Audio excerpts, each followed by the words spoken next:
तर मित्रांनो, आपण चाललो सध्या वावरात. इकडे सकाळपासून पाणी चालू आहे, बारीक बारीक पाहू शकता तुम्ही. पाणी पाणीच आहे सगळं इकडे. 2 दिवस झालं पाणी चालू आहे. तर आता आपण चाललो तो वावरात चक्कर मारायला. हे पाहू शकता तुम्ही, हे आपलं खालचं वावर. सोयाबीन आहे पेरेल याच्यात. ते आपलं वरचं वावर, ते आपला मळा. हे पाहू शकता पाणी किती चालू आहे इकडे. 2 दिवस झालं पाणी चालू आहे इकडे. तर आता आलो आपण वावरात. हे पाहू शकता तुम्ही वावर आपलं. हे आपला मळा, हे खालचं वावर.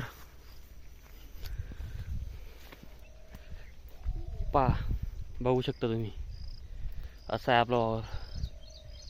आपला व्हिडिओ तुम्ही लवकरात लवकर व्हायरल करा. आपल्या व्हिडिओला लाईक करा.